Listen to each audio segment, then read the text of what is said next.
Dari Medan Merdeka Barat 45 Jakarta, inilah Radio Republik Indonesia dengan Warta Berita.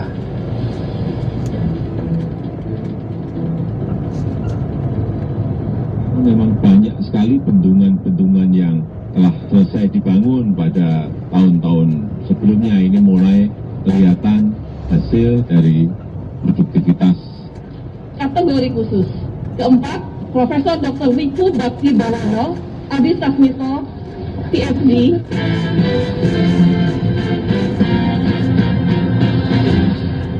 Sari Berita. Bendungan yang banyak selesai dibangun, Indonesia tidak impor besar. Radio Republik Indonesia memberikan penghargaan khusus kepada Profesor Wiku Adi Sasmito sebagai pahlawan inspiratif 2021. Inilah Warta Berita selengkapnya, Rabu 1 Desember 2021 bersama saya, Rudi Zey.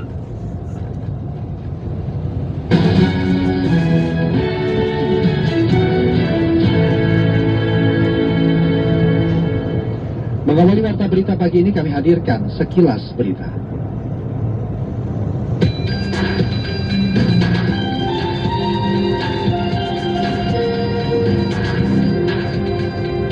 Banjir di Kabupaten Luwu Utara, Sulawesi Selatan sudah surut. Badan Nasional Penanggulangan Bencana BNPB meminta masyarakat tetap siaga karena BMKG memprediksi potensi hujan. Aturan terbaru dari otoritas Arab Saudi bahwa jamaah calon umroh yang menerima suntikan vaksin Sinovac dosis lengkap wajib menjalani karantina selama 3 hari setibanya di Tanah Suci. Seperti dilansir dari kantor berita Antara, Menteri Agama Yakut Khalil Qumas mengatakan, jamaah Indonesia sendiri mayoritas mendapatkan suntikan vaksin Sinovac, maka dari itu mereka wajib untuk menjalani karantina.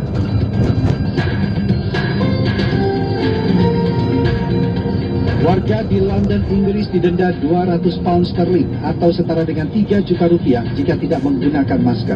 Aturan ini untuk mencegah penyebaran virus Omicron, dan Inggris telah mengkonfirmasi 3 kasus varian Omicron yang diketahui terdapat di London.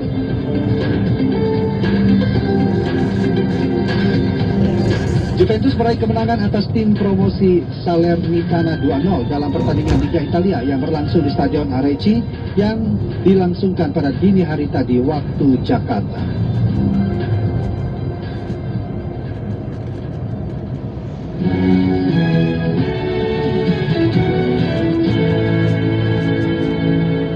Presiden Joko Widodo mengatakan Indonesia belum melakukan impor beras sama sekali pada tahun 2021 dan saat ini stok beras juga berada pada posisi yang aman untuk memenuhi kebutuhan nasional.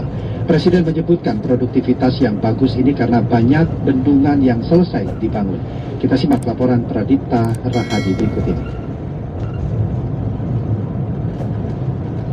Karena bisa juga itu peningkatan produktivitas para petani di berbagai wilayah termasuk di Provinsi Jawa Timur mendapat apresiasi Presiden Joko Widodo. Peningkatan produktivitas tersebut berujung pada stok beras yang mencukupi untuk kebutuhan nasional. Presiden Jokowi mengatakan stok beras yang cukup membuat Indonesia tidak mengimpor beras di tahun 2021. Kepala negara menjelaskan produktivitas petani yang meningkat ini karena terbantu oleh selesainya pembangunan bendungan-bendungan dalam waktu beberapa tahun terakhir. Kita tahu bahwa tahun ini, tahun 2021 sampai hari ini kita belum melakukan impor beras sama sekali. Dan kenyataannya stok kita masih pada posisi yang sangat baik. Saya rasa ini adalah sebuah tambahan produktivitas dari petani yang dihasilkan karena memang banyak sekali bendungan-bendungan yang telah selesai dibangun pada tahun-tahun sebelumnya. Ini mulai kelihatan hasil dari produktivitas kenaikan di petani sehingga memunculkan total produksi di seluruh tanah air ini menjadi merangkak. Sementara itu, para petani Trenggalek yang berdialog dengan Presiden menyampaikan bahwa mereka membutuhkan bantuan berupa kemudahan akses pupuk termasuk kehadiran para petani muda yang sangat dibutuhkan untuk menggantikan para petani yang sudah lanjut usia.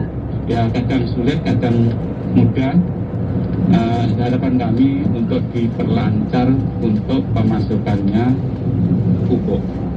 Ini barangnya atau harganya? Kalau harga saya kira tidak masalah. Oh, enggak masalah. Yang di Barangnya ada. Ya, barangnya mungkin ada, tapi ke petani atau ke kelompok itu kadang-kadang terlambat untuk mendistribusikannya. Okay.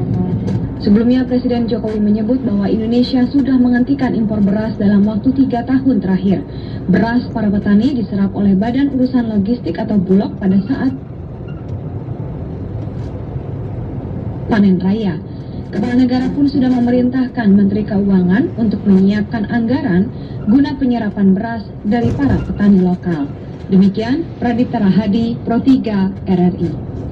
Pendengar, praktik mafia tanah patut diwaspadai. Ahli hukum agraria dari Universitas Kristen Indonesia atau UKI Jakarta, Dr. Arce Tehupiori mengatakan salah satu upaya untuk mencegah agar tidak menjadi korban mafia tanah diantaranya adalah mengurus sendiri, mengurus sertifikat tanah sendiri. Tidak perlu orang lain yang mengurus, tidak menyerahkan sertifikat asli ke notaris dan kawal di kantor pertanahan. Cek untuk memastikan apakah betul ada peralihan hak tanah, misal dalam bentuk jual beli. Hal itu disampaikan Arce dalam perbincangan bersama Pro 3 RRI. Maka masyarakat dalam hal menguasai tanah harus dimanfaatkan tanah tersebut, jangan ditelantarkan. Artinya pemilik tanah harus memfungsikan tanah tersebut dengan menguasai, tadi saya sampaikan secara fisik. Yang kedua, dalam hal peralihan hak atas tanah, baik dalam bentuk jual beli atau hibah atau tukar menukar dan sebagainya atau hibah wasiat, pengurusan administrasinya, kepemilikan tanah itu sebaiknya dilakukan sendiri. Artinya di sini bahwa pemilik tanah tidak boleh mengutus orang lain dalam urusan administrasi kepemilikan tanah. Maraknya praktek mafia tanah menurutnya karena tanah merupakan komoditas investasi yang memiliki nilai tinggi. Pihak yang tidak bertanggung jawab akan menghalalkan segala cara untuk menguasai tanah milik orang lain dan melanggar hukum.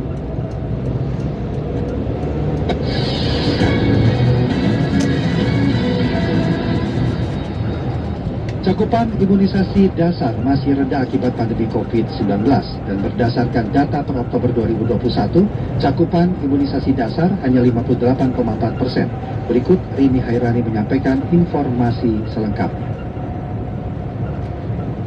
Baik, terima kasih. Pelaksana tugas Dirjen Pencegahan dan Pengendalian Penyakit Kementerian Kesehatan Maksi Rein Rondonu mengatakan bahwa pandemi COVID-19 memberikan dampak penurunan program imunisasi di Indonesia dalam kurun waktu 2 tahun terakhir. Menurutnya, cakupan imunisasi dasar lengkap di Indonesia menurun sejak 2020. Khusus 2021, cakupannya saja baru mencapai 58,4% per Oktober. Diakui masih ada kesenjangan cakupan imunisasi dasar lengkap di sejumlah provinsi. Meski demikian, ada pula sejumlah provinsi yang berhasil mencatat imunisasi hampir mencapai target nasional. Hal tersebut disampaikan Maksi pada acara temu media terkait imunisasi rutin secara virtual Selasa 30 November 2021. Maksi pun mengingatkan imunisasi dasar lengkap sangat penting untuk mencegah populasi rentan terhadap sejumlah penyakit yang memicu kejadian luar biasa atau KLB, diantaranya TBC, polio, difteri, tetanus, hepatitis campak, dan juga rubella. Dan pemerintah desa dan kelurahan tentu kami harapkan dapat melakukan pemantauan wilayah setempat yang tentu data-datanya disiapkan oleh Puskesmas, sehingga tiap triwulan satu kecamatan itu tahu desa mana yang paling rendah cakupannya dan bagaimana mereka melakukan kegiatan imunisasi melalui misalnya sweeping atau menggerakkan sasaran bayi dan duta itu ke tempat-tempat imunisasi yaitu di Posyandu. Sebelumnya, Ikatan Dokter Anak Indonesia menemukan tren penurunan imunisasi dasar selama pandemi COVID-19.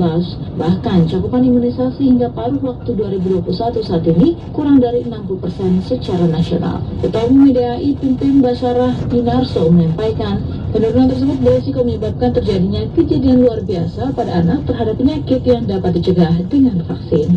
Kita tahu bahwa cakupan imunisasi itu menurun di bawah 60% saja, itu sudah bisa membuat penyakit-penyakit itu bermunculan kembali, ya. Jadi nggak usah nunggu sampai 0%, ya. Menurun di bawah 60% saja, penyakit-penyakit yang tadinya terkendali itu bisa bermunculan kembali. Mengatasi persoalan tersebut, IDAI pun meluncurkan program Littleku atau lengkapi imunisasi tidak lengkap anakku, yakni suatu ajakan kepada orang tua agar segera melengkapi imunisasi anaknya yang terlambat. Program tersebut juga sengaja diluncurkan karena kebanyakan siswa kini telah mulai menjalani pembelajaran tatap muka di sekolah. Iprin menambahkan kehadiran program Littleku diharapkan dapat memperbarui secara rutin data penyakit yang dapat dicegah dengan imunisasi.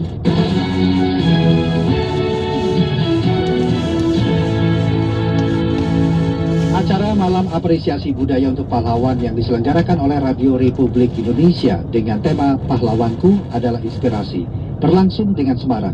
Pada malam apresiasi diberi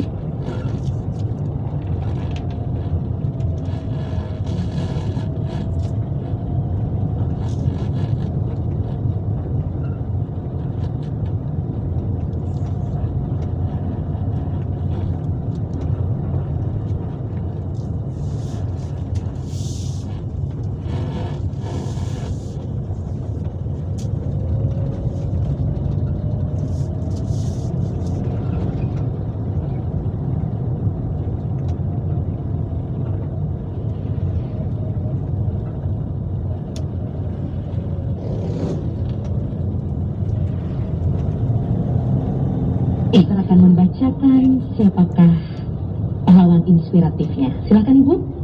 Penerima Anugerah Pahlawan Inspiratif 2021, pertama, Abdul Muhaimin, kategori Tokoh Keragaman. Kedua, Minyoman Chandri dengan Tari Arja Bali, kategori Karya Seni Inspiratif. Ketiga, Kristianus Tino, Tokoh Pembangkit Kewirausahaan, kategori khusus. Keempat, Profesor Dr. Wiku Bakti Bawono, Adi Sasmito, PhD. Direktur Program dan Produksi LPP RRI Sulaiman Yusuf mengatakan RRI akan terus memberikan program-program yang positif dan edukatif kepada pendengar setia RRI dan pemirsa RRI Net. RRI melakukan beberapa program yang membuktikan bahwa DNA para pahlawan itu ada di tubuh manusia Indonesia. Program belajar di RRI misalnya berhasil mengundang tepatnya 17.850 sekolah dari tingkat SD sampai perguruan tinggi. Tanpa berpanjang lebar, dengan kerendahan hati dan penuh rasa terima kasih, Radio Republik Indonesia berusaha menghimpun dan menemukan pahlawan-pahlawan masa kini. Harapan kami, langkah ini akan mampu menginspirasi kita semua untuk selalu berpihak pada hati nurani kebenaran dan keadilan. Selamat malam semuanya, boleh minta tepuk tangannya dulu. Apa kabar? Bapak Ibu kenal? Salah satu komika tanah air Panji Pragiwaksono yang juga hadir menampilkan materi stand up komedi di hadapan para penonton memaknai pahlawan sebagai seseorang yang bersedia mengurangi kenyamanannya demi orang lain, dan baginya anak-anaknya adalah pahlawan. Pahlawan menurut saya adalah orang yang bersedia mengurangi kenyamanannya demi orang lain bisa nyaman, dan pahlawan saya adalah anak-anak saya. Kenapa? Karena saya sebenarnya punya masalah Bapak Ibu. Saya tuh ngorok. Di sini ada yang ngorok kalau tidur, tepuk tangan yang ngorok kalau tidur. Ada? Saya tuh ngorok kalau tidur, parah ngoroknya Bapak. Tapi saya pengen tidur sama anak saya, karena saya tahu itu pasti nggak nyaman tidur sama saya. Tapi anak saya bersedia mengurangi kenyamanannya demi saya bisa tidur sama dia. Saya tahu rasanya nggak enak berada dengan orang yang ngorok. Terus saya pernah Jumatan, terus khotibnya lagi khotbah, di belakang ada bapak-bapak tidur. Saya pikir dia dengerin, tiba-tiba keluar suara ngorok di belakang saya nih, agak keras. Karena saya dicurigain, saya harus melakukan sesuatu dong. Saya bangunin aja nih orang bangun tidur mah nggak ngorok. Saya lupa, orang kalau ngorok digoyang kan kadang-kadang suara ngoroknya suka tiba-tiba keras tuh. Lagi ngorok, saya goyang kan, tiba-tiba kok tiba-tiba berhenti, gara-gara kaget suara ngoroknya mengeras. Bangun juga enggak nih bapak-bapak. Buset. Ya, standing dan terbang. Malam anugerah bagi pahlawan ini juga dimeriahkan oleh sejumlah penyanyi ternama seperti Iwan Fals, Marcel, Sarah Fajira, serta juara bintang radio, Dorcas, Yolanda, dan Haska Safira dengan iringan band Dwiki Darmawan. Dari Jakarta, Fitra Maria Pro 3, RRI.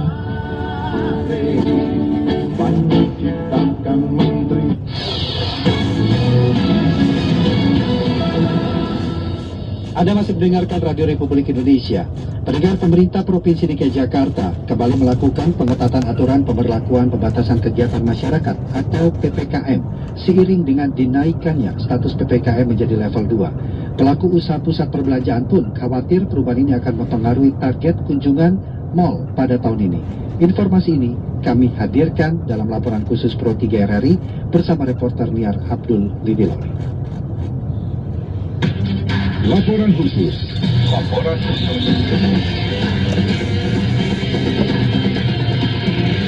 Laporan khusus.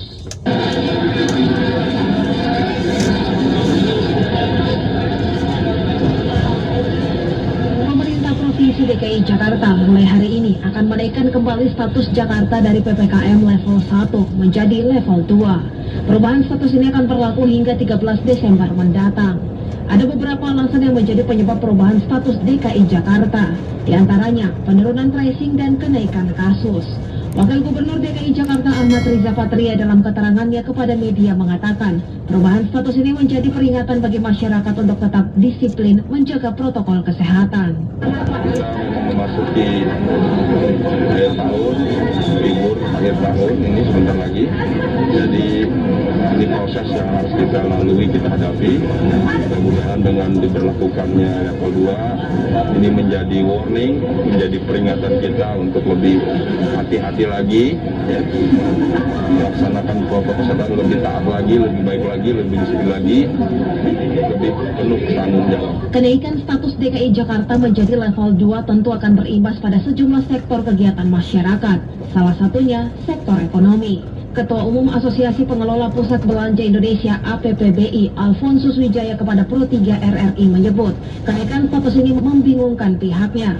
Meski demikian diakui Alfonsus, para pengelola pusat perbelanjaan telah memiliki standar operasional atau SOP yang dapat diterapkan sesuai dengan status PPKM yang berlaku. Tapi tentunya kalau pusat perbelanjaan kan sebetulnya sudah biasa ini, level 1, level 2, level 3 sudah beberapa kali. Jadi kalau kami memang untuk bisa menyesuaikan di lapangan, tentunya ini sudah ada SOP-nya begitu ya. Jadi rasanya tidak terlalu sulit, tetapi memang dampaknya justru yang harus dipikirkan. Jadi saya kira yang jauh lebih penting adalah dampaknya. Jadi dampaknya memang kan selama ini tren tingkat kunjungan sudah cukup baik, meningkat terus trennya dari sejak tanggal 3 pertama kali diberikan pelonggaran, ya 3 Agustus itu kan pertama kali diberikan pelonggaran, tren tingkat kunjungan naik terus, bahkan saat ini kondisi sudah di sekitar 60%. Kalau sekarang levelnya naik menjadi level 2, berarti kan kapasitas hanya 50%. Artinya apa? Artinya akan terjadi lagi penurunan tingkat kunjungan, ya kan, yang sekarang ini sebetulnya sudah berada di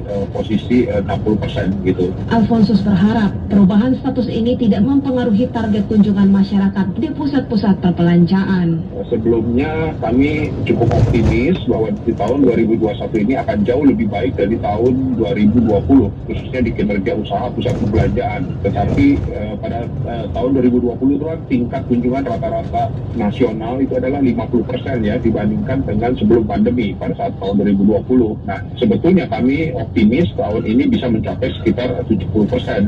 Tetapi sekarang ternyata diberikan pembatasan lagi sehingga target tersebut saya kira sangat sulit tercapai. Sekarang kami hanya menargetkan ya paling tidak sama lah, jangan lebih buruk dari tahun 2020 yang lalu. Sesuai instruksi Menteri Dalam Negeri nomor 63 tahun 2021, maka selama pemberlakuan PPKM level 2 di DKI Jakarta akan ada sejumlah penyesuaian aturan bagi beberapa sektor kegiatan masyarakat. Di antaranya seperti pembelajaran tatap muka dengan maksimal kapasitas 50%. Begitupun dengan pusat perbelanjaan yang hanya diperbolehkan mencapai 50% dan beroperasi hingga pukul 21.